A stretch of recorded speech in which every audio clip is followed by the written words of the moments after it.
You know, one of the most important lessons I've learned in life is this. You teach people how to treat you, not with your words alone, but with your energy, with what you allow, with what you tolerate, and more than anything, with how you treat yourself. There will be people in your life who don't respect you. Maybe it's subtle, a cutting joke at your expense. Maybe it's loud, an outright dismissal of your worth.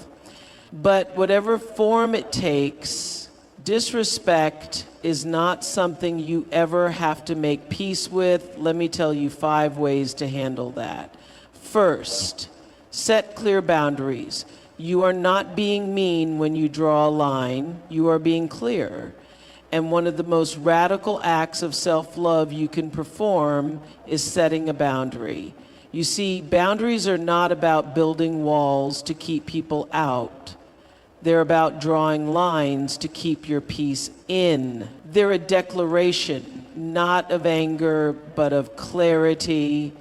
You're saying, this is who I am, this is what I need, this is what I will and will not allow in my space.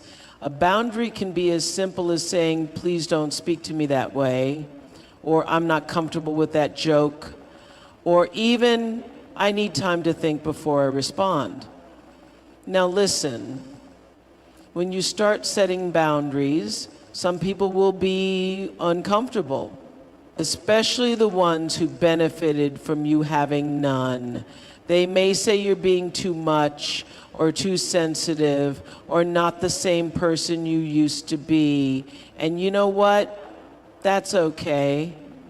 You are not responsible for other people's comfort when it comes at the cost of your dignity. What you are responsible for is being honest about your needs, clear with your limits, and consistent with how you uphold them. Because the truth is, every time you let something slide that doesn't sit right with your spirit, you chip away at your own self-respect. Setting boundaries isn't about being harsh. It's about being aligned with your values, with your peace, with your worth. You don't need to explain yourself.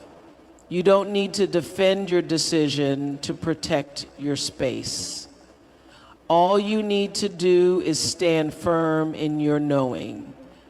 I matter, my peace matters, my energy is sacred, and anyone who truly respects you, they'll honor that boundary without making you feel guilty for having it. Would you like to expand the rest of the points in this same deep style too? Absolutely. Let's dive deeper into don't take it personally. In that same grounded, powerful voice, expanded. Don't take it personally. Let me tell you something that might just change how you see every interaction from here on out. Most of the time, people's behavior has nothing to do with you. When someone disrespects you, belittles you, talks down to you, it's easy to internalize that, to replay their words over and over in your mind, to ask yourself, did I do something wrong? What could I have done differently? But here's the truth. People speak from the level of their own pain, their insecurity, their confusion, their chaos. If someone is short with you, it might be because they don't know how to regulate their own emotions. If they ignore your boundaries, it could be because they were never taught how to honor their own. And if they try to make you feel small, it's often because they feel insignificant inside. So no, it's not personal. It's not about your worth. It's about what they haven't healed in themselves.